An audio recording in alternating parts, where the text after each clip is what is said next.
যুদ্ধ ইরান শুরু করে নাই, ওরা তো যুদ্ধটি ইরানের উপরে চাপিয়ে দিয়েছে। এখন ইরান কি করবে? ইরান তো আত্মরক্ষার চেষ্টা করতেছে। ইরান এমন একটা রাষ্ট্র যে রাষ্ট্রের একটা ন্যাচারাল অ্যাডভান্টেজ আছে, এটাকে পজিশনাল অ্যাডভান্টেজ বলে। এই রাষ্ট্রটাকে অ্যাটাক করে দখল করা খুব কঠিন। আমি কিন্তু এই যুদ্ধে আমেরিকার জয় খুব সহজে দেখি না। ইরানে আক্রমণ করার আগ মুহূর্তে 48 ঘন্টা আগে আমেরিকাই প্ল্যান করে আফগানিস্তান এবং পাকিস্তানের ভিতরে যুদ্ধ লাগিয়েছে, কারণ that is the only way যেটা দিয়ে ইরানে ইনভেশন চালানো যায়। এই যে যুদ্ধ, ইরান ইসরায়েল যুক্তরাষ্ট্র যুদ্ধ, এটি মিডল ইস্ট পর্যন্ত ছড়িয়ে গেছে এবং আমরা দেখলাম যে মধ্যপ্রাচ্যে আমাদের দেশের যে শ্রমিক শ্রেণী তারা যেতে পারছেন না, হাজার মানুষ এয়ারপোর্টে আটকা পড়েছে। এই যুদ্ধ যদি দীর্ঘস্থায়ী হয়, বাংলাদেশের উপর কি ধরনের প্রভাব পড়তে পারে বলে আপনি মনে করছেন? অনেক প্রভাব পড়বে, কারণ আমাদের আপনার যে রেমিটেন্স যেটা, এটা তো মূলত মিডল ইস্ট থেকে আসে, অনেক রেমিটেন্স এখান থেকে আসে এবং এই দেশগুলোতে পুরো মিডল ইস্টে কিন্তু এই দ্বারা এফেক্টেড এই মুহূর্তে।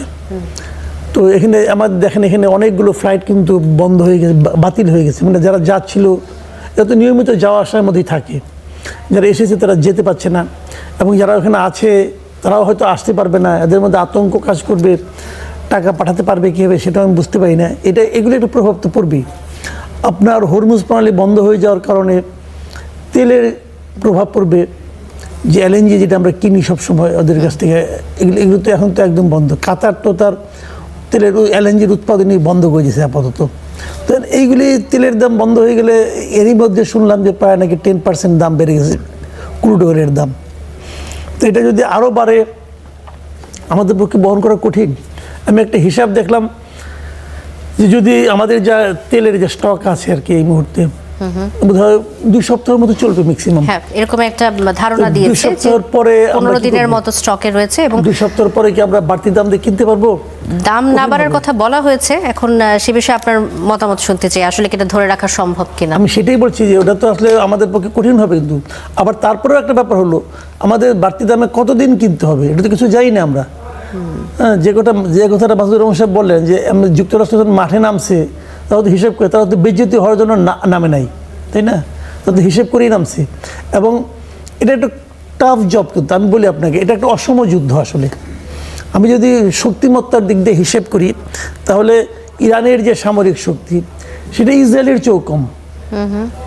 ইসরায়েলে তো অন্তপক্ষে পারমাণবিক অস্ত্র আছে, কিন্তু হ্যাঁ, ইরানে তো তাও নাই, সেটা তো প্রমাণ হলো অলরেডি। তো তাহলে আবার তার সঙ্গে বিশ্বের সবচেয়ে শক্তিশালী দেশ হলো যুক্তরাষ্ট্র, এতে তো কারো কোনো সন্দেহ নাই। একটা কথা ভাবেন, উনি কোথায় বসে মিটিং করছিলেন, সেটাকে টার্গেট করে অন্যরূপে ওই জায়গাটাতে এসে কিন্তু তারা অ্যাটাকটা করেছে। ব্যাপারটা খেয়াল করেন, মানে তারা এই মানে আপনার যুদ্ধের যে বিদ্যা কৌশল এবং টেকনোলজি দিকে তারা কতটা অ্যাডভান্স তারা হয়ে গেছে। কিন্তু এটা কিন্তু নতুন কিছু না। তো এত যারা এক্সপার্ট, তাদের সঙ্গে এটাতে আসলে এটা অসম যুদ্ধ। কিন্তু ইরানে তো কিছু করার নাই, যুদ্ধ ইরান শুরু করে নাই, ওরা তো যুদ্ধটি ইরানের উপরে চাপিয়ে দিয়েছে। এখন ইরান কি করবে? ইরান তো আত্মরক্ষার চেষ্টা করতেছে। এখন ইরানের যে টেকনিকটা, আমার কাছে মনে হয় যে এই টেকনিকটাও কিন্তু ওরা বেশ কার্যকর হয়ে গেছে অলরেডি। তারা যে মধ্যপ্রাচ্যে যে সমস্ত বেসগুলো আছে সেগুলোর মধ্যে মারতেছে এবং এটা মারার ফলে কী হয়েছে, ওই জায়গাগুলোতে ওরা যদিও এই মুহূর্তে তারা সবাই মিলে এখন ইরানের বিরুদ্ধে ঐক্যবদ্ধ হওয়ার চেষ্টা করছে, কিন্তু আলটিমেটলি তারাও তো আনহ্যাপি যে আমেরিকান বেস এখানে না থাকলে তো আমার উপরে এই অ্যাটাকটা আসতো না। আনহ্যাপি। এখন আনহ্যাপি হলেও সমস্যাটা কি জানেন, ওই দেশগুলিতে ডেমোক্রেটিক কান্ট্রি না, সব তো রাজতন্ত্র। এখন এই রাজারা তো নিজেদের শাসনটাকে নিজেদের মানে ভোগ বিলাস টিকিয়ে রাখার জন্য তারা তো আমেরিকাকে সাপোর্ট করেই যাচ্ছে। ওই প্রসঙ্গে আসছিলাম আমি, ডেলিজ খান আপনার কাছে আসতে চাই যে এই যে জ্বালানি সরবরাহের অন্যতম জলপথ হরমুজ প্রণালীর কথা বলছিলেন মাসুদ কামাল, আনুষ্ঠানিকভাবে বন্ধের কথা জানিয়ে দিয়েছে ইরানের বিপ্লবী গার্ড কর্পস আইআরজিসি। ইরানের আইআরজিসি হুঁশিয়ারি করেছে কোনো জাহাজ পথটি অতিক্রমের চেষ্টা করলে হামলা চালানো হবে। এখন পুরো পৃথিবীর অর্থনীতির চাকা নিয়ন্ত্রণ করছে হরমুজ প্রণালী, বিশ্বের গুরুত্বপূর্ণ একটি গেটওয়ে, এনার্জি গেটওয়ে। বাংলাদেশে এই হরমুজ প্রণালী বন্ধের প্রভাব কেমন হতে পারে বলে আপনি এই মুহূর্তে মনে করছেন? কি প্রভাব পড়তে পারে? ধন্যবাদ। বাংলাদেশে তো আসলে বাজেট এর পরে দেখবেন যে সিগারেটের দাম এমনি বেড়ে যায়, এটা টেন্ডেন্সি। দেখেন, Hormuz is important, but Hormuz is not the only supply source. Energy source তো একমাত্র ওখানে না, 20% আসে ওখান থেকে, এবং বাংলাদেশের যে এনার্জি আমরা আনি তার খুব বেশি অংশ ওখান থেকে ওভাবে এফেক্টেড হয় না। এলএনজি আসে, বাট কাতারের এলএনজি প্ল্যান্টে ইরানিয়ানরা অ্যাটাক করেছে, তো এলএনজি উৎপাদনই বন্ধ এখন। সাপ্লাই আর আসবে থেকে, আর সাপ্লাই যেটা আসার কথা ছিল ওটা হরমুজে আটকা পড়ে যাবে, সো ওইটাতে একটা এফেক্ট পড়বে। আর একটা বাস্তবতা যেটা, সেটা হচ্ছে যে তেলের দাম বেড়ে যাবে বললে অনেক সময় আমাদের মানে মাখালারা ভাবে যে সয়াবিন তেলের দাম বেড়ে যাবে, অলিভ অয়েলের দাম বেড়ে যাবে, নারকেল তেলের দাম, সরিষার তেলের দাম বেড়ে যাবে। আসলে তো তা না, বাড়বে হচ্ছে পেট্রোলিয়াম, ডিজেল এবং কেরোসিনের দাম। রিজার্ভ যেটা আছে দেখলাম সেটা মানে if the statistics is at all correct, তাহলে 14 দিন থেকে 28 দিনের রিজার্ভ আছে। 14 হচ্ছে পেট্রোলের ক্ষেত্রে আর 28 হচ্ছে কেরোসিনের ক্ষেত্রে। তো having all those statistics in mind, effect একটা পড়বে, তেলের দাম তো বাড়বেই 20% যেটা আছে ওই জায়গায়। বাংলাদেশের এফেক্টটা যেটা আছে এটাতে একটু আসার আগে যদি আপনি অ্যালাউ করেন তাহলে আমি বলি যে আসলে মেইন সমস্যাটা কোথায় হবে। চায়না হচ্ছে main buyer of Iranian oil. তো চায়না কিন্তু ইরানকে সর্বাত্মকভাবে সেভ করার চেষ্টা করতেছে, কারণ at the end of the day ইরানের মানে এটা তো আর আসলে ওই যে বলে ঝিকে মেরে বউকে শেখানো, ওরকম একটা ব্যাপার ঘটতেছে। ইরানের উপরে হচ্ছে ঠিকই, কিন্তু আসলে অনেকে বলছে, কনস্পিরেসি থিওরিস্ট যারা আছে, যে আসলে চায়নাকে ঠেকানোর চেষ্টা করা হচ্ছে। কারণ আপনি যদি আরেকটু ব্রডার লেন্স দিয়ে এটা দেখার চেষ্টা করেন, জানুয়ারি মাসে ভেনেজুয়েলার প্রেসিডেন্টকে সস্ত্রীক কিডন্যাপ করে নিয়ে গেছে, এখনও সেই কিডন্যাপটা অবস্থায় ইউএসএতে আছে, ওখানে থাকা অবস্থায় এখন ইরানের উপর অ্যাটাক করলো, আর গ্রিনল্যান্ডের দিকে তাকিয়ে আছে। 3টা দেশে কি আছে? তেল আর গ্যাস। যদি তাই হয় তাহলে চায়নার এই যুদ্ধে ইরানকে সাহায্য করার কত সম্ভাবনা আছে বলে আপনি মনে করেন? যদি থেকে থাকে, মাসুদ কামাল যেটি বলছিলেন যে যদি আমরা চিন্তা করি যে প্রযুক্তিগত দিক থেকে যুক্তরাষ্ট্র ইসরায়েলকে হারানোর সক্ষমতা ইরানের নেই, কিন্তু চায়নার তো রয়েছে, সেক্ষেত্রে ইরানকে একটু এগিয়ে রয়েছে এই কারণে? না, আপনার এই স্ট্যাটিস্টিক্সটার সাথে আমি একমত হতে পারলাম না। আমেরিকান টেকনোলজি এখন যে লেভেলে আছে, অ্যানাদার 50 ইয়ার্স মিনিমাম লাগবে চায়নাকে ওখানে পৌঁছাতে, এবং এই র্যাপিড রেটে আগাতে হবে। আপনি টেসলার এগেনস্টে বিওআইডি দেখে মানে ডোন্ট গেট মিসগাইডেড। মিলিটারিলি ওদের টেকনোলজি টপ নচ, এবং এখন পর্যন্ত যে লেভেলে আছে এবং যে লেভেলে তারা আগাচ্ছে, তাতে আগামী 50 বছরেও চায়নার পক্ষে সম্ভব না ইউএস এর সাথে ডাইরেক্ট ফাইট নেওয়া। ইউএস এর সাথে? ইউএস এর সাথে। আচ্ছা, দিস নাম্বার 1। নাম্বার 2 হচ্ছে অফকোর্স মাসুদ ভাই যেটা বলছেন, দিস ইজ এ ভেরি মানে ফানি বেলিজারেন্ট রেশিও। মানে যুদ্ধের সময় আমরা যে তুল্য বিচার করি এটাকে বলে belligerent ratio. USA is a nuclear, Israel is a nuclear, vis-a-vis আপনি দেখেন ইরান ইজ নাথিং। ও প্রক্সি দিয়ে খেলে, ঠিক আছে, ওর গেমটা স্লো, ও ডিফেন্সিভ খেলে বাট ইফেক্টিভ।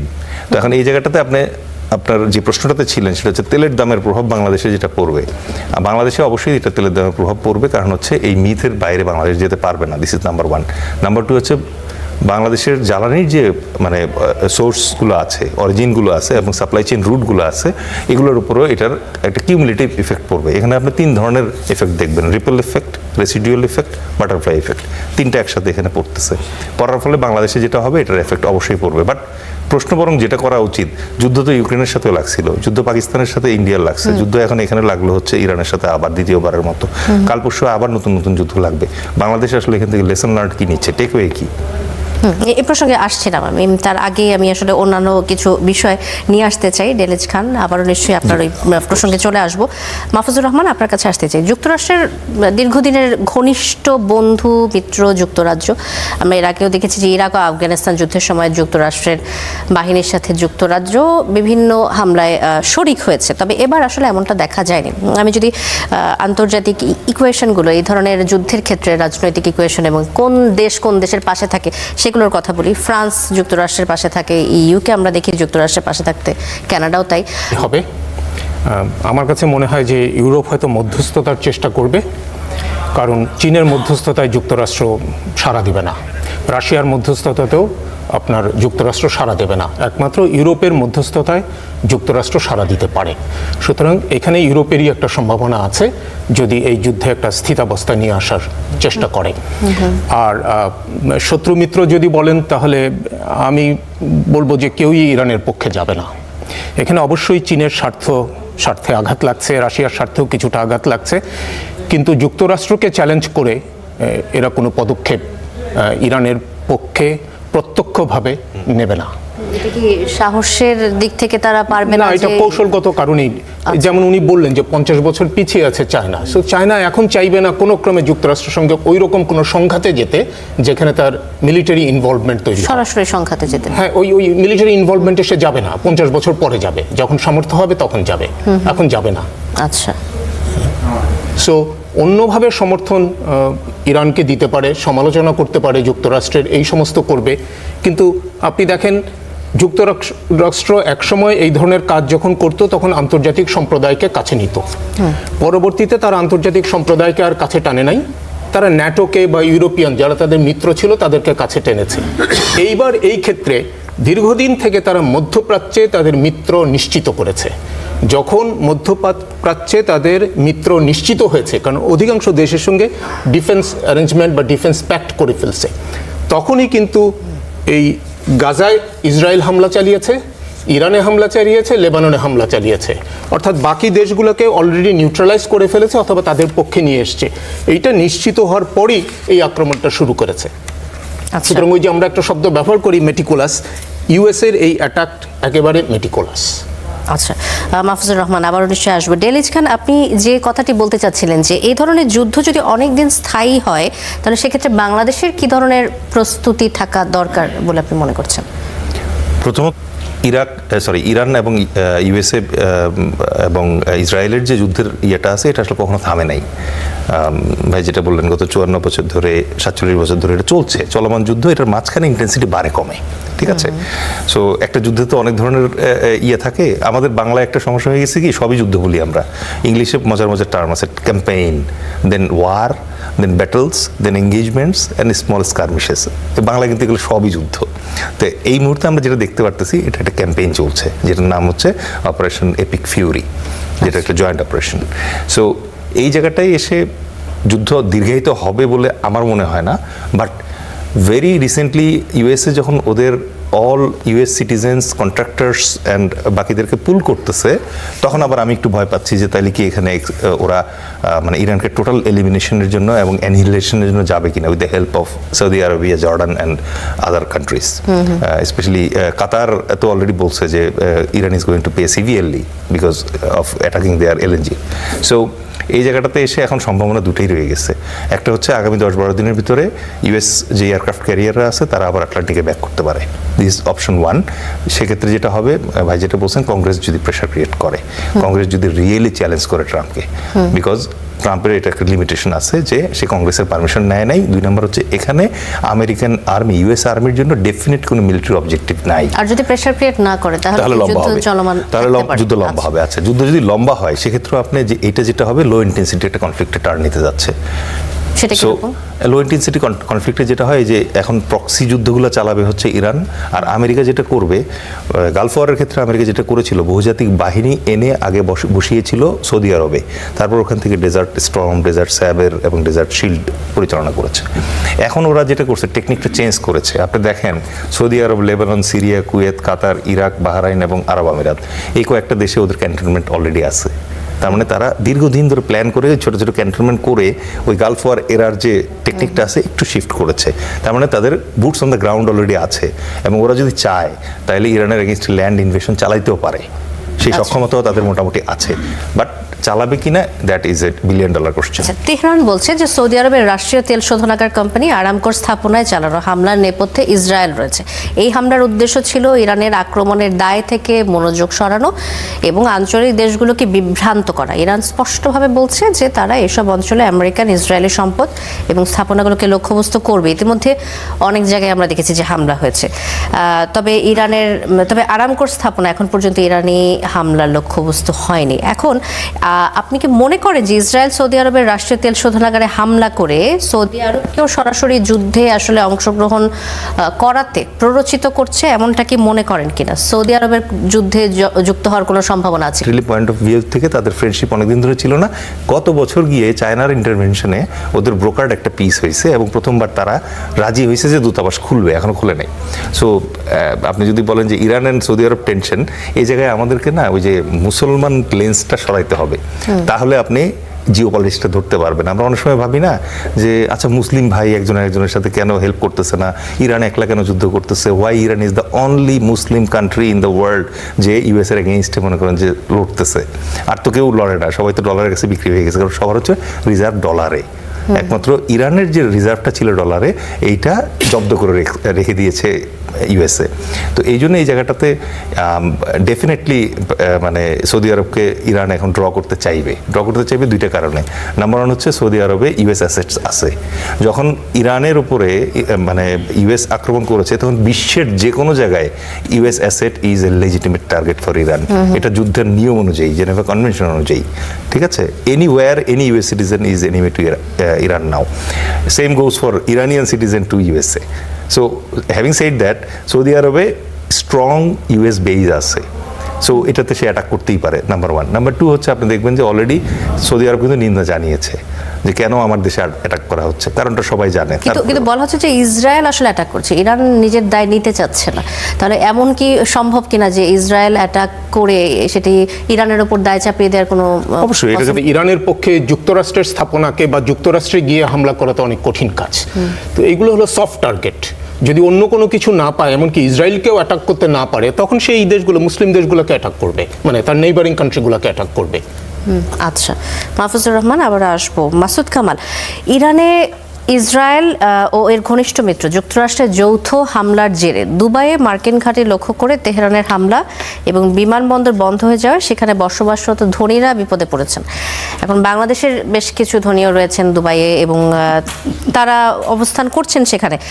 যারা অবস্থান করছেন নিরাপদ আশ্রয় হিসেবে বেছে নিয়েছিলেন দুবাইকে, দুবাই তো আর নিরাপদ আশ্রয় রইল না। বা যারা এখান থেকে গেছে ওরা জানে ওরা কী করতে হবে। টাকা পয়সা আছে, দেখবেন ওখান থেকে উড়াল দিয়ে এক জায়গায় চলে যাবে তারা। এবং ওরা যদি কোনো ঝামেলায় পড়ে যায়, মনে করেন এখান থেকে পালাই গেছে টাকা পয়সা লুটপাট করে নিয়ে, তারপর যদি দুটো মইরাও যায়, তাহলে আলহামদুলিল্লাহ বলবেন, সমস্যাটা কি? ওদের তো শোক করার কোনো দরকার নাই। সে তো আমাদের দেশটাকে ডুবাই রেখে উনি চলে গেছে, ডুবাই রেখে দুবাই গেছে। তো সে মারা যায়, অসুবিধাটা কি আমাদের? এটা নিয়ে এত টেনশন করেন না, বরঞ্চ আমাদের কি আছে এটা নিয়ে ভাবেন। আপনি বলছিলেন যে রাজতন্ত্র যেসব দেশে রয়েছে, এই যে মধ্যপ্রাচ্যের যে দেশগুলোতে, সেখানে যখন হঠাৎ করে এই যে ইরানের বিদ্রোহী মনোভাব দেখে, এটি কি তাদের মধ্যেও ছড়িয়ে পড়ে কিনা? এখানে সেখানে যাব, মোটামুটি তাদের মানে দুনিয়াটাকে বেহস্ত বানাই নেবো আর কি। এরা দেখি টয়লেটও বানায় সোনা দিয়া, তো এরা এগুলি করতেছে। এখন এদেরকে সাপোর্ট নানাভাবে আমেরিকা দেয় কেউ না, এদের সমস্ত টাকা পয়সা তো আমেরিকান ব্যাংকে থাকে, আমেরিকাদেরকে এভাবে মানে পালতেছে, পুষতেছে, এবং তারা এটা ভাইস ভার্সা। এখন এই রিজিয়নের মধ্যে আপনার ডেমোক্রেটিক কান্ট্রি কিন্তু খুব একটা নাই, কিছুটা হলেও ইরানে আছে। ইরান তো রাজতন্ত্র না ভাই, অনেকদিন ধরে নাই সে রাজতন্ত্র। শাহ চলে গেছে সে কবে, বোধহয় 79-এ না, 79-এ গেছে। তো এরপর থেকে তো ইরান তো এক ধরনের ইলেকশন তো হয়, এবং আপনার কালচারাল দিক দিয়া এবং বিভিন্ন শিক্ষা সংস্কৃতি এগুলির দিক দিয়ে ইরান কিন্তু এই সমস্ত কান্ট্রিগুলির চেয়ে অনেকটাই এগিয়ে আছে। কাজে এদের সঙ্গে ওদের কোনো তুলনা হয় না। এখন ইরান যে কাজ যদি এভাবে যদি অ্যাট্যাক্ট হতে থাকে সবাই ইরান কর্তৃক, তখন তাদের মধ্যে, মানুষের মধ্যে এক পর্যায়ে এসে কিন্তু একটা ক্রোধ জমা হতে পারে। তবে একটা জিনিসকে আমি বলি আপনাকে, আমি কিন্তু অন্যভাবে দেখি। আমি কিন্তু এই যুদ্ধে আমেরিকার জয় খুব সহজে দেখি না। আচ্ছা, দেখি না এই কারণে, দেখেন আমি প্রথমে বললাম যে সমর শক্তির দিক দিয়ে এটার সৈনিকের বুটটা যে পড়তে হবে ভাই, এটা কঠিন। কেন মনে হচ্ছে আপনার? আমি বলছি কোন কঠিন, অসম শক্তির যুদ্ধ কিন্তু এটা বহু বছর, সে হযরত মুহাম্মদ সাল্লাল্লাহু আলাইহি ওয়াসাল্লাম আমল থেকে স্টার্ট হয়েছে। ওই বদরের যুদ্ধ কিন্তু 313 আর 1000 ছিল, ওটা অসম যুদ্ধ ছিল। আমাদের স্বাধীনতা যুদ্ধ কিন্তু অসম যুদ্ধ ছিল। অসম যুদ্ধ হলেই যার অস্ত্রশস্ত্র কম সেই হেরে যাবে, এটা নট নেসেসারি। কারণটা হলো যে ভূমিটাতে যুদ্ধ হচ্ছে, সেই ভূমি যাদের কাছে আছে তারা এখানে পাওয়ারফুল। ইরাকে যেটা হয়েছিল আমি বলি আপনাকে, ইরাক এবং লিবিয়ায় যেটা হয়েছিল, ইরাক এবং লিবিয়ায় কিন্তু সাদ্দামের একটা বিকল্প শক্তিও ছিল পাশাপাশি, যাদের উপর নাকি যুক্তরাষ্ট্র ভর করতে পারছিল। কিন্তু ইরানে কিন্তু সেই শক্তিটা সে পাচ্ছে না এই কারণে এই 79 থেকে যদি আপনি ধরেন, এই প্রায় 50 বছর সময়, কিন্তু প্রায় আপনার 47 বছর টাইম, এই টাইমে কিন্তু ইরানের যে ইসলামিক যে শাসন ব্যবস্থাটা, এর রুট কিন্তু অনেক গভীরে চলে গেছে ভাই, অনেক গভীরে চলে গেছে। এইখান থেকে আপনি চট করে একটা বিকল্প শক্তিকে না বসাই দিবেন, যে আশাটা যুক্তরাষ্ট্র করেছে, এবং যুক্তরাষ্ট্র লক্ষ্য তো এটাই। যুক্তরাষ্ট্র দেখেন ট্রাম্প কি বলতেছে, ট্রাম্পের যে মূল বক্তব্য, সাধারণ মানুষের মধ্যে আপনি আসলে কি প্রতিক্রিয়া দেখেছেন? 75% আমেরিকার নাগরিক যারা আছে তারা কিন্তু এই যুদ্ধটা আর চায় না। এই আচ্ছা। ইন্টারনাল প্রেশারও কিন্তু ট্রাম্পকে পড়তে হবে। ট্রাম্প যদি ঝটিকা বেগে কাজটা শেষ করতে পারতো তাহলে ভালো হতো, কিন্তু সেই ঝটিকা বেগে সে করতে পারতেছে না, এটা করতে তার টাইম লাগবে। আপনাকে মনে হচ্ছে যে ডোনাল্ড ট্রাম্প আসলে এখন যুদ্ধটা স্থগিত করে ফেলতে চাইছে? নানা কিন্তু- ধরনের আলাপ আলোচনা হবে এখন। আচ্ছা। হয়তো ইউরোপিয়ান, যেটা উনি বলেন যে ইউরোপিয়ানরা আসবে মাঝখানে, প্রস্তাব নিয়ে আসবে, হয়েছে বহুত হয়েছে, আসেন এবার মিলমিশ করি, মিলমিশের একটা ব্যবস্থা হবে। কিন্তু মিলমিশ আজকে করেন না কালকে করেন, আবার কিন্তু ইরান অ্যাটাক হবে, এটা নিয়ে কোনো টেনশন করেন না। আচ্ছা, আচ্ছা। আবার হবে, কারণ ওদের কি জিনিস জানেন, এই পুরো রিজিয়নে ওদের মধ্যে 20 ফোঁড়া তো ইরান, একটা ফোঁড়া কিন্তু ছোট, সারা শরীরে যে কোনো জায়গায় একটা ফোঁড়া হলে টের পাবেন, ওই ছোট ফোঁড়াটা আপনাকে কি পরিমাণ পেইন দিতে পারে। জি এখন যুক্তরাষ্ট্রের জন্য তো ফোঁড়া হলো ইরান, ইসরায়েলের জন্য তো ফোঁড়া হলো ইরান, তারা তো এটা করবে চাইবে না, সব জায়গায় তো তাদের দখল হয়ে গেছে মোটামুটি। জি মাসুদ কামাল, আবার আসবো নিশ্চয়ই আপনার কাছে। ডেলিজ খান, যেমনটা বলছিলেন মাসুদ কামাল, যে এই যে কম শক্তি নিয়ে টেকনোলজির দিক থেকে বলেন বা পেশি শক্তি, সব দিক থেকেই যদি আমরা বলি যে ইসরায়েল আমেরিকার থেকে অনেক পিছিয়ে ইরান, কিন্তু তারপরও ইতিহাস বলে যে কম শক্তি নিয়ে বা কম সোর্স, মানে আমরা যদি বলি সম্পদ বা যতটুকু রিসোর্স রয়েছে সেটি দিয়ে অনেক সময় যুদ্ধ জয় করা সম্ভব, এই সম্ভাবনা আপনি দেখেন কিনা? আর এই যে এত লম্বা সময় খামেনির ইসলামী শাসনামল চলেছে, সেখান থেকে রেজিম চেঞ্জ কতটা সম্ভব বলে আপনি মনে করছেন? 75% আমেরিকার নাগরিক যারা আছে তারা কিন্তু এই যুদ্ধটা আর চায় না। খামেনি মারা যাওয়ার পরে এখন ইরান অফকোর্স একটা ব্যাকফুট আছে, বিকজ আপনার যখন লিডারশিপ লেভেলটা কোলাপস করে, ওর প্রিপারেশনটা সবসময় ক্যাসকেড করে চেইন অফ কমান্ডের নিচে আসে না। সো এটা একটা ড্রব্যাক, এক নাম্বার। 2 নম্বর যেটা আপনি জিজ্ঞেস করলেন যে এখন জয় পরাজয়, দেখেন এই জাতীয় যুদ্ধে জয় পরাজয়ের ডেফিনেশনটা ইসরায়েলের জন্য একরকম, ইউএসের জন্য একরকম, ইরানের জন্য একরকম, কারণ 3 জনের জয় পরাজয়ের ডেফিনেশন এক না।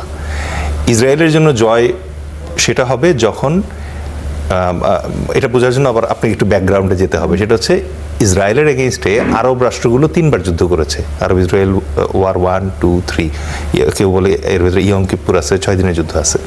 সো এই 3টা যুদ্ধে কিন্তু আরব বিশ্বের মিশর সহ অন্য যারা আছে তারা হেরেছে ইসরায়েলের কাছে। তারপর থেকে তারা আর ইসরায়েলের সাথে ঝামেলা যায় না, এবং কিছুক্ষণ আগে ভাই যেটা বললেন, একটা অ্যাব্রাহাম অ্যাকর্ড করে এখন ওদেরকে ব্যাকড করে ফেলা হয়েছে। রইল বাকি কারা? একটা মাত্র শিয়া রাষ্ট্র, সেটা হচ্ছে ইরান। ইরানকে ইসরায়েল ম্যানেজ করতে পারে নাই আজ পর্যন্ত। ইরান আবার কি করেছে, সরাসরি যেহেতু ইসরায়েলের সাথে বর্ডার নাই, সে করে কি, লেবাননের হেজবুল্লাহ, ইয়েমেনের হুতিস, এখানে আছে হচ্ছে গাজার হামাস, ইরাকের হচ্ছে ছোটো ছোটো মিলিশিয়া গ্রুপ আছে, আর সিরিয়ান কিছু ছোটো ছোটো গ্রুপ আছে। এদেরকে সে ট্রেনিং দেয়, টাকা পয়সা দেয়, অস্ত্রপাতি দেয়, দিয়ে এদেরকে কন্টিনিউয়াস ইসরায়েলের এগেনস্টে লাগিয়ে রাখতেছে। তো এই কারণে যেটা হয়েছে, এই টেকনিকটাতে ইসরায়েল ওর সাথে পারছে না পারার কারণে কি হয়েছে, যে সে চাচ্ছে ইরাক দুর্বল হোক। তাহলে ইসরায়েলের ভিক্টরি কোনটা, যদি ইরান দুর্বল হয়ে যায় অথবা ইরান পরাস্ত হয়।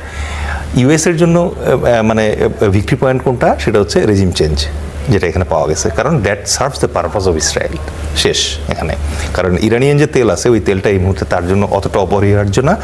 আপনি যদি ট্রুলি মানে জিও পলিটিক্যাল জিনিসটা বুঝে থাকেন, সরি আমি বারবার ট্যাকটিক্যাল, অপারেশনাল, তারপরে হচ্ছে স্ট্র্যাটেজিক অ্যান্ড জিও, মানে গ্র্যান্ড স্ট্র্যাটেজিক, এই 4টা লেভেলে মুভ আপনার কি করতেছি। মনে হচ্ছে যে আসলে এই মুহূর্তে তাহলে আমেরিকা কি চাচ্ছে?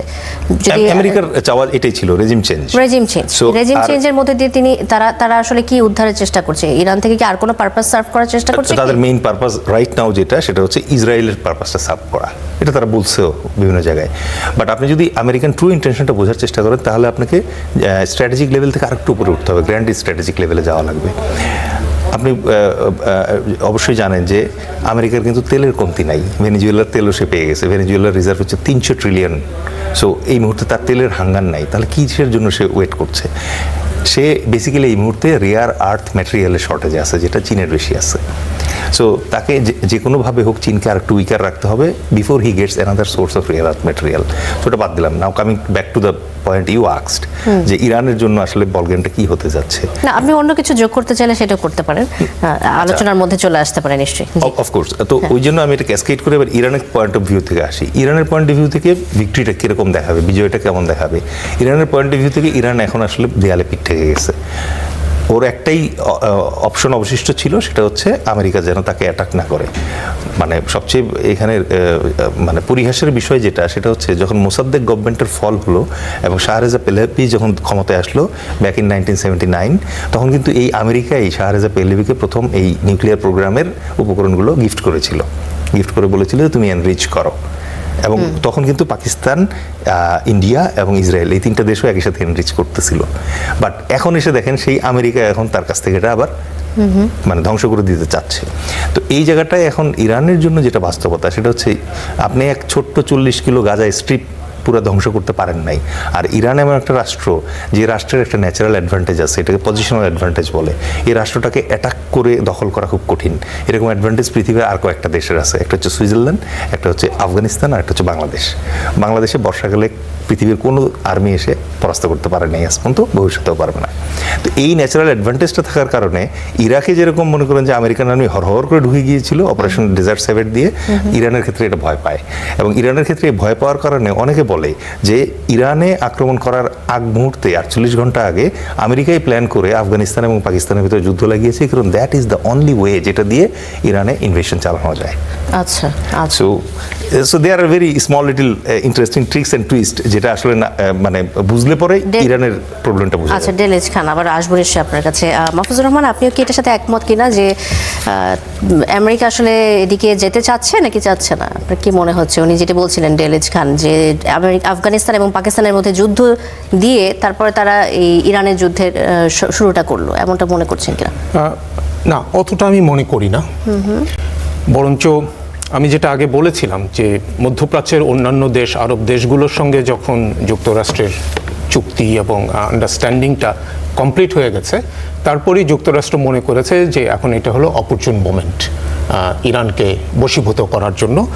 এবং এটা ইসরায়েলের সহায়তা এই জন্য নিয়েছে যে ইসরায়েলের ওই প্রেসিশন অ্যাটাকগুলোর জন্য ইসরায়েলের গোয়েন্দা বাহিনী দীর্ঘদিন থেকে কাজ করে যাচ্ছে। তারা ইরানকে এর আগেও আক্রমণ করেছে এবং তখনও তাদের টার্গেট ছিল হলো ইন্ডিভিজুয়াল। এখনও তাদের টার্গেট সেই ইন্ডিভিজুয়ালগুলো আছে, in addition to military establishment.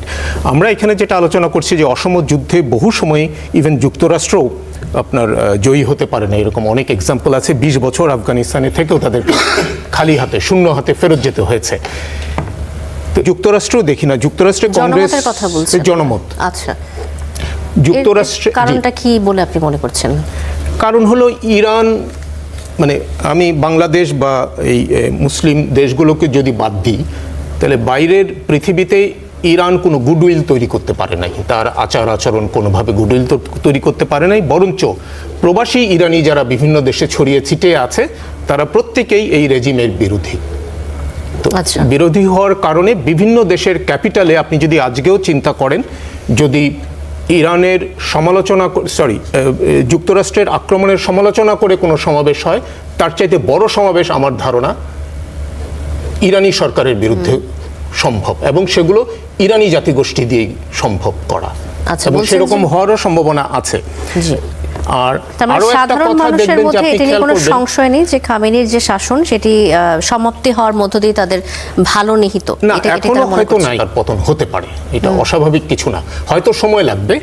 এবং আরও একটা জিনিস কি, এই যে ডোনাল্ড ট্রাম্প, আমি নিশ্চিত কংগ্রেসে যাওয়ার আগে বা কংগ্রেসের কাছ থেকে কোনো রকম চ্যালেঞ্জ মোকাবেলার আগে সে নিশ্চিত করবে এই যুদ্ধের খরচ যেন মধ্যপ্রাচ্যের দেশসমূহ বহন করে।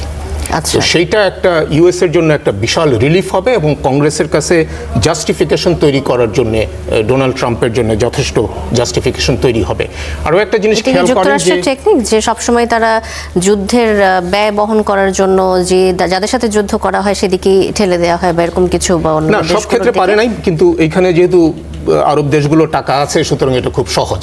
এবং আরব দেশগুলো দীর্ঘদিন থেকেই তাদের নিরাপত্তা অর্থাৎ প্রতিরক্ষা ব্যবস্থার জন্য যুক্তরাষ্ট্রকে অর্থ বহন করে আসছে।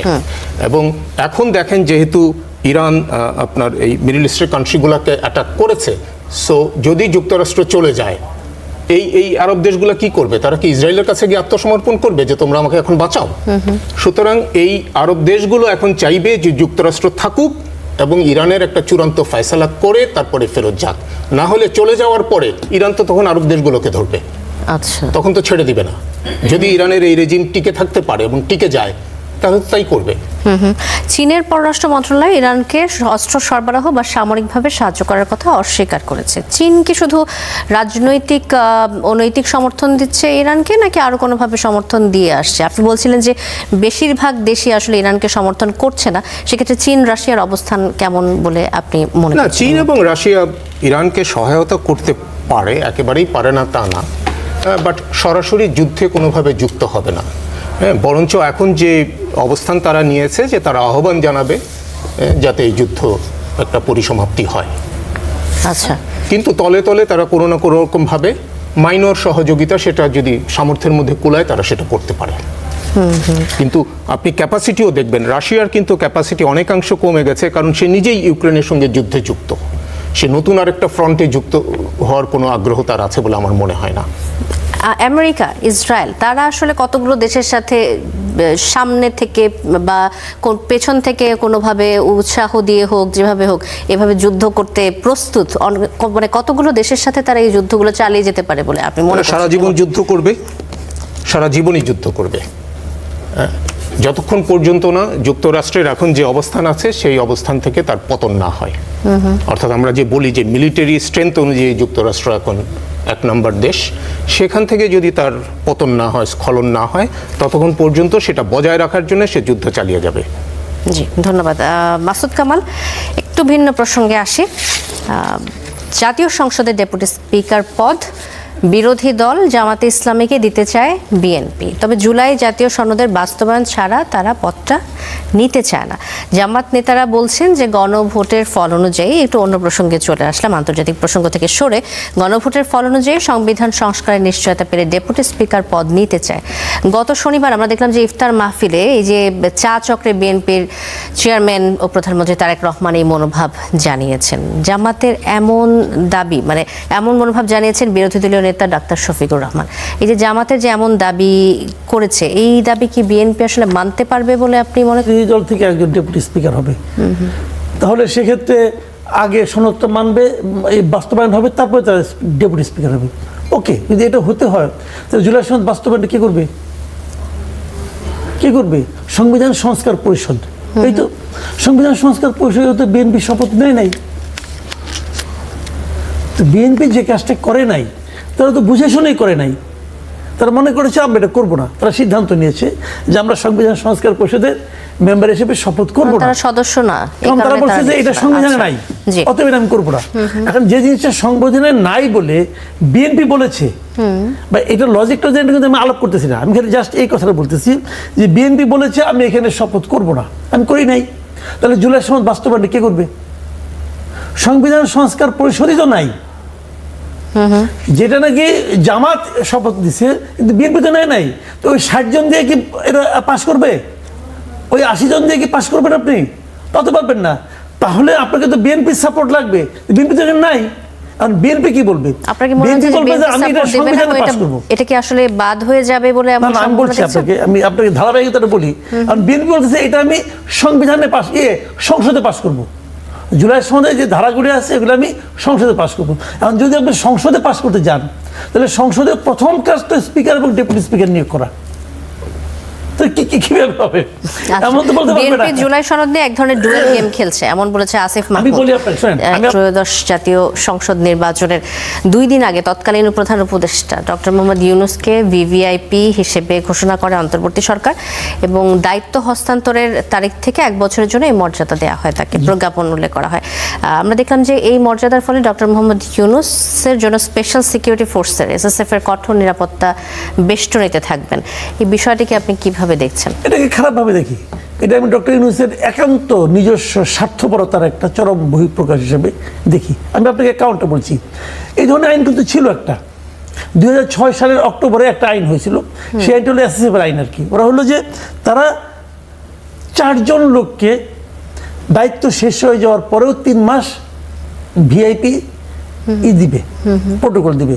4 জন লোক। কোন 4 জন লোক? 1 নম্বর হলো প্রেসিডেন্ট, 2 নম্বর হলো প্রাইম মিনিস্টার, 3 নম্বর হলো প্রধান উপদেষ্টা, মানে তত্ত্বাবধায়ক সরকার। 2006 সালে তো তখন তত্ত্বাবধায়ক সরকার ছিল। এই 3 জনকে তারা ভিআইপি প্রোটোকল দিবে 3 মাস। এর সঙ্গে যুক্ত হয়েছিল যে সংসদের বিরোধী দলীয় নেতা যিনি আছেন তিনি যেদিন থেকে তত্ত্বাবধায়ক সরকার দায়িত্ব দিবে সেই দিন থেকে 3 মাস তারা ভিআইপি প্রোটোকল পাবেন। তো ওইটা যেটা আছে ওইটা তো বাতিল হয়নি এখন, ওই আইনটা কিন্তু আছে এখন। এখন ওই যে প্রজ্ঞাপনটা আছে ওই প্রজ্ঞাপন অনুযায়ী ডক্টর ইউনূসেরও 3 মাস পাওয়ার কথা, ইজিলি পাওয়ার কথা। উনি এটাকে 1 বছর করে নিয়েছেন ওনার নাম সহ। এটার মধ্যে কিন্তু আর প্রধান উপদেষ্টা না, প্রধান উপদেষ্টা ডক্টর ইউনূস, এইভাবে আছে প্রজ্ঞাপনটা। এই প্রজ্ঞাপনটা উনি জারি করেছেন 10 তারিখে, ফেব্রুয়ারি 10 তারিখে, মানে জাস্ট ইলেকশনের 2 দিন আগে। ওনার মনে হচ্ছিল নেওয়া দরকার, উনি নিয়েছেন।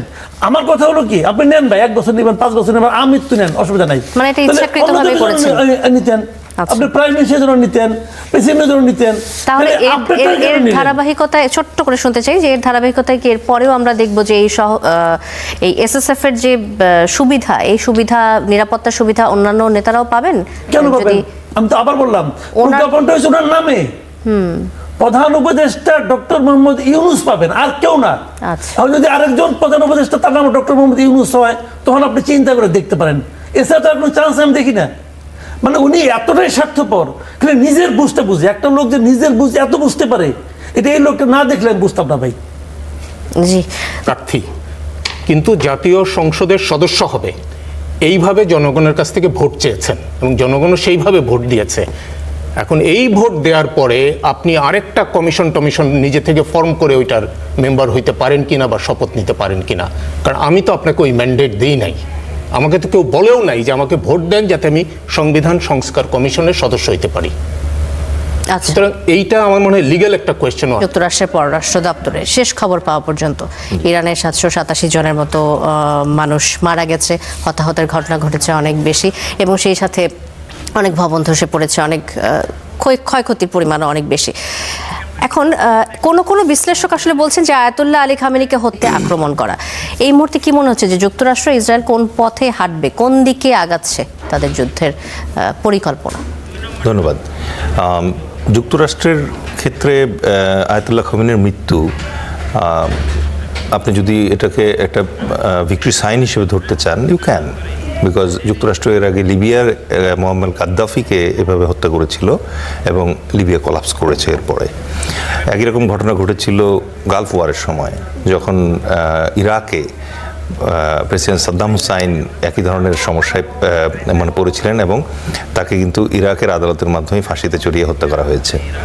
সুতরাং সেই পয়েন্ট অফ ভিউ থেকে যদি রেজিম চেঞ্জ আমেরিকার মূল উদ্দেশ্য হয়ে থাকে এবং এই রেজিম চেঞ্জের যে প্যাটার্ন তারা ফলো করে থাকে, যেখানে টপ লিডারকে সেন্টার অফ গ্র্যাভিটি হিসেবে ধরে তাকে কলাপস করে তারপরে ভিক্টরি ডিক্লেয়ার করা, তাহলে সেক্ষেত্রে আমেরিকা সেটা করতেই পারে। যদিও আমার ধারণা এবং আন্তর্জাতিক বিশ্লেষক যারা আছে তাদেরও ধারণা, সেটা হচ্ছে যে লিবিয়া এবং ইরাকের কেসটা থেকে সম্ভবত ইরান শিক্ষা নিয়েছে। শিক্ষা নেওয়ার কারণে তারা সব মানে শক্তি অথবা সামর্থ্য আয়াতুল্লাহ খামেনির ক্ষেত্রে কনসেন্ট্রেট করেনি।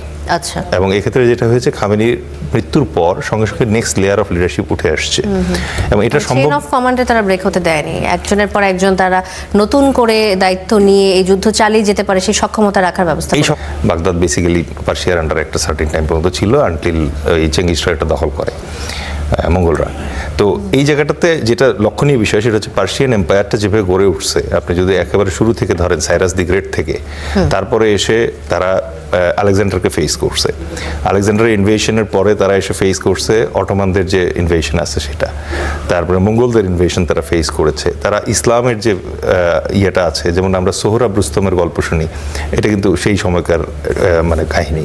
তারপরে আরও যদি আপনি নিচের দিকে আসেন তাহলে আপনি যেটা দেখতে পাবেন যে 1980 সাল থেকে 88 সাল পর্যন্ত 8 বছর তারা ইরাকের সাথে যুদ্ধ করেছে এবং কেমিক্যাল অ্যাটাকে কিন্তু সেখানে প্রায় লাখখানেক ইরানি মারা গিয়েছিল। আর ফাইনালি এখন তো আমরা দেখলাম যে আমেরিকার গত বছরও একবার ইসরায়েলের সাথে মানে জয়েন্ট ফোর্সেস ক্রিয়েট করে ইরানের উপর আক্রমণ করেছে। এবং লাইক ইরাকের ক্ষেত্রে যেরকম আমেরিকা বলেছে যে বায়োকেমিক্যাল ওয়েপন আছে, এক্ষেত্রে একবার বলার চেষ্টা করেছিল যে তাদের পারমাণবিক সক্ষমতা ধ্বংস করতে চায়। মজার ব্যাপার হচ্ছে ঠিক গত বছর 12 দিন ধরে অ্যাটাক করে তারা একবার ক্লেম করলো, যে যেটা বললেন আমেরিকান ক্লেম অফ ভিক্টরি, তারা ওটা বলার চেষ্টা করলো যে আমরা তাদের পারমাণবিক সক্ষমতা গুড়িয়ে দিয়েছি। এবার এসে আবার বলছে যে আবারও তারা একই গুড়িয়ে দেওয়া জিনিস দ্বিতীয়বার করার চেষ্টা করছে। এখন আমেরিকানরা আসলে কনফিউজড যে তারা আসলে কোনটাকে ক্লেম করতে চাচ্ছে। ইভেন আরেকটা জিনিস আমি এখানে অ্যাড করতে চাই, সেটা হচ্ছে যে খোদ আমেরিকাতেই এখন প্রশ্ন উঠেছে। প্রথম কথা হচ্ছে কংগ্রেসের পারমিশন নেয় নাই, তাহলে অসাংবিধানিক একটা যুদ্ধ। দ্বিতীয়ত হচ্ছে আপনার রিটায়ার্ড মেজর জেনারেল ইটনের যে স্টেটমেন্ট আছে সেটা যদি অ্যানালাইজ করেন দেখবেন সেখানে সে পরিষ্কার বলছে যে ইরানের মানে দিক থেকে কোনো ধরনের প্রভোকেশন ছিল না, তারপরেও ইরানে আমেরিকান এবং যে ইরানের একটা চললো। আমরা ইতিহাস যদি দেখি, ইরান আসলে প্রভোকেশনে বিশ্বাস করে বলেও মনে হয় না যে কখনো ইরান থেকে অ্যাটাক করা হয়েছে, এমন ঘটনা ঘটেনি কোনো দেশে। ডেলিজ খান, আবারও আসবো আপনার কাছে। জি। আমি আসতে চাই মাহফুজুর রহমান আপনার কাছে। যুক্তরাষ্ট্র এই যুদ্ধ যদি আরো অনেক দিন যায়, যুদ্ধ করবে এবং দীর্ঘমেয়াদী যুদ্ধের জন্য তারা অবশ্যই প্রস্তুত আছে, যেটা আমাদের কাছে আপাত দৃষ্টিতে মনে হচ্ছে, বাস্তবতা হয়তো সেরকম না। কেননা যুক্তরাষ্ট্র, বিশেষ করে মার্কিন প্রেসিডেন্ট, সে যথেষ্ট ঝুঁকি নিয়েই কিন্তু এই যুদ্ধে জড়িয়ে পড়েছে। এবং জড়িয়ে পড়ার পেছনে একটা জিনিস, যে মার্কিন যুক্তরাষ্ট্রের রাষ্ট্রপতি বিভিন্ন সময়ে এই ধরনের উদ্যোগ নেয়, কিন্তু আবার দেখা যায় যে পর মুহূর্তেই সে তার অবস্থান বদলে ফেলে। এইটা বেশ কয়েকবার সে করেছে বিভিন্ন ইস্যুতে। কিন্তু আমার মনে হয় ইরান এমন একটা ইস্যু যেটা যুক্তরাষ্ট্রের সাইকিতে ভালো মতো রয়ে গেছে, যে কারণে তারা এই রেজিম চেঞ্জের কথা এইবার যে বলছে, আমার ধারণা রেজিম চেঞ্জ না হওয়া পর্যন্ত এই আক্রমণটা অব্যাহত থাকবে। আচ্ছা, রেজিম চেঞ্জ বলতে আপনি বলতে চাচ্ছেন যে এই Ayatollah Regime খামেনিকে, change in Iran. Ayatollah Khamenei হত্যা তাদের আসলে টার্গেটের মধ্যে ছিল না। তাদের টার্গেট হচ্ছে পুরোপুরি রেজিম চেঞ্জ হবে এবং নতুন শাসন ব্যবস্থা আসবে, সেই উদ্দেশ্যেই তারা এই হামলা, যুদ্ধ চলমান। যুদ্ধ যদি কোনো কারণে স্থগিত হয় তারপরেও করবে। যুক্তরাষ্ট্র এইখানে কোনো নীতি, নৈতিকতা, আন্তর্জাতিক আইন কোনো কিছুর ধার এখন পর্যন্ত ধারে না, এবং আমার ধারণা ভবিষ্যতেও তারা এদিকে যাবে না। যখনই সুযোগ পাবে তখনই তারা আক্রমণ করবে। এবং এইটা 47 বছর ধরে ইরানে এই ধরনের শাসন আছে। তারা তো বলছেই যে এই ইরান হলো যুক্তরাষ্ট্রের শত্রু, এবং এত বছর ধরে তারা শত্রুতামি করছে। সুতরাং যুক্তরাষ্ট্র এই সুযোগ ছাড়বে না।